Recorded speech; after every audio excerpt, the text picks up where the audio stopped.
मित्रांनो, फायनली आपण आता निघालोय मंदिराकडे.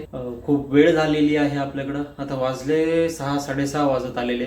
पण बघू आता तिकडं गेल्यावर किती गर्दी आहे आणि किती मोठी रांग आहे.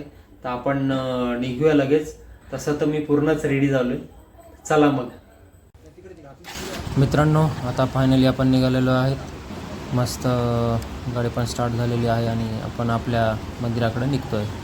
मित्रांनो, तुम्हाला सांगू इच्छितो की मागच्या वर्षीसुद्धा आपण फक्त एवढंच आहे की मागच्या वर्षी आपण व्लॉग नव्हतो बनवत, पण मग मी लास्ट टाईम पण गेलो होतो आणि आपण ज्या ठिकाणी चाललो आहे ते ठिकाण एकदम खूप सुंदर आहे आणि हायवे टच असल्यामुळे इतकी गर्दी असते, भयानक गर्दी असते मित्रांनो. आता बघा, जसं आपण मार्केटमध्ये एंट्री केली तर तुम्ही बघू शकता खूप गर्दी आहे आणि त्यातले त्यात आज हनुमान जन्मोत्सव असल्यामुळं खूप गर्दी असल्याकारणाने आपल्याला हळूहळू जाणं आहे, कारण घाई करून उपयोग नाही आहे. इथं डेकोरेशन पण खूप छान केलेलं होतं मार्केटमध्ये. एवढी गर्दी असतानासुद्धा डोळ्यांना खूप छान आणि प्रसन्न वाटत होतं मित्रांनो. खरंच खूप सुंदर वाटलं बघून. आणि तुम्हाला सांगू इच्छितो, आपण ऑलमोस्ट पोहोचलोच, कारण घराजवळच होतं मंदिर आणि लांबूनच मला खूप छान दिसत होतं. त्यामुळं मी म्हटलो की लांबूनच आपण शूटिंग करू, जेणेकरून माझ्या यूट्यूब फॅमिलीलासुद्धा छान दिसेल, छान व्हिडिओ शूट होईल.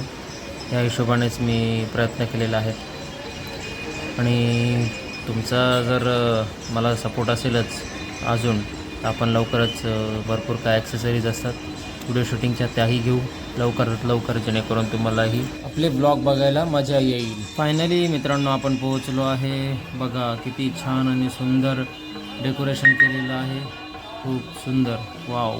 बघा सर्वांनी, आपण आरतीच्या वेळेसच पोहोचलो आहे. आपण नशीबवान आहोत सर्वजण की आपल्याला आरती अटेंड करायला मिळाली. सगळ्यात महत्त्वाची गोष्ट आहे, कारण आज हनुमान जन्मोत्सव आहे आणि आजच्या दिवशी आरती अटेंड करणं हा एक नशिबाचाच भाग झाला मित्रांनो, बरोबर का नाही? खूप गर्दी, खरंच भयानक गर्दी आहे. मला कॅमेरासुद्धा प्रॉपर पकडता येत नाही हातात, कारण धक्के लागतात खूप. या ठिकाणी सत्यनारायणाची पूजा मांडलेली, ती खूप छान डेकोरेशन केलेलं होतं, म्हणून मी लांबूनच रेकॉर्ड करायचा प्रयत्न केला. आणि इथं बैठकीची सोय पण होती, खूप छान वातावरण होतं आणि या ठिकाणी मस्त कीर्तनकार बसलेले आहेत. खूप छान आणि सुंदर, कानांना मस्त वाटतं आहे मित्रांनो. एवढा छान टाळ मृदुंगांचा आवाज माझ्या कानांना खूप आकर्षित करत होता. मी पुन्हा एकदा सत्यनारायण पूजेचे एक शूट घेण्याचा प्रयत्न केला. खूप सुंदर आणि प्रसादही खूप छान उत्तम होता. आणि ह्या ठिकाणी तुम्हाला जुनं मंदिर आहे हे. आपण पहिलं मंदिर म्हणतो याला. आणि आपण ज्या ठिकाणी आत्ता गेलो होतो ते नवीन आहे, तर हे खूप जुनं आहे. मी शांत बसून नंतर पूर्ण एन्व्हायरमेंट मी कॅप्चर करायचा प्रयत्न करत होतो, कारण खूप छान आणि सुंदर वाटत होतं. कारण टाळांचा आवाज आणि गर्दी खूप छान वाटत होतं मित्रांनो. आता आपण दर्शन वगैरे घेऊन आपण जाऊ आता प्रसाद घ्यायला. प्रसाद फक्त तुम्हाला हा जो दिसतोय तो नाही आहे, हा तर फक्त एक नॉर्मल छोटासा प्रसाद आहे, पण खरा प्रसाद आपल्याला पुढे मिळणार आहे. आपण आता प्रसाद घेतलेला आहे. आता आपण निघालो आहे बाहेर आणि पुढे चालत येऊन बघतो तर काय, बाप रे, ही काय एवढी मोठी लाईन, ती फक्त प्रसादासाठी.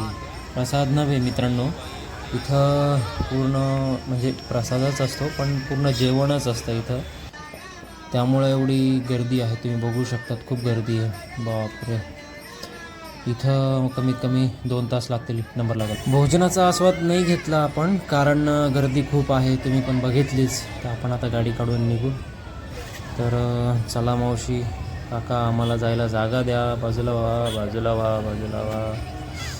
चला, फायनली आपली गाडी इथून निघालेली आहे आणि आपण आता आपल्या घराकडं निघतो आहे. इथं पण खूप ट्रॅफिक होती, कारण हे जे मंदिर आहे हे प्रॉपर हायवेवर आणि चौकातच आहे. ते खूप छान वाटतं, कारण डेकोरेशन खूप छान केलेलं होतं. आणि तुम्हाला काय वाटतं मित्रांनो, नक्कीच कमेंट करा आणि आपल्या चॅनलला सबस्क्राईब करायचं विसरायचं नाही मित्रांनो. कमेंटमध्ये नक्की लिहा जय बजरंग जय श्रीराम. आणि पुन्हा एकदा सगळ्यांना हनुमान जन्मोत्सवाच्या खूप खूप शुभेच्छा. तुमचे भावी आयुष्य सुख समृद्धीचे सुख शांतीचे जाओ ही स्वामींचरणी प्रार्थना. तर आपण भेटू आता पुढच्या आणखी सुंदर मस्त व्लॉगमध्ये. तोपर्यंत चॅनलला शेअर करा नक्की आणि तुमचा सपोर्ट असाच असू द्या. आणि सगळ्यात महत्त्वाचं व्हिडिओला लाईक करा आणि कमेंट नक्की करा जय श्रीराम जय बजरंग. तर भेटूया. अरे भाई बाजूला होय, आम्हाला निघायचं आहे पुढं. चल बाजूला आहे. चला मित्रांनो, तर आपण आजचा ब्लॉग इथं थांबवूया. तर भेटूया पुढच्या ब्लॉगमध्ये. तोपर्यंत जय श्रीराम हर हर महादेव.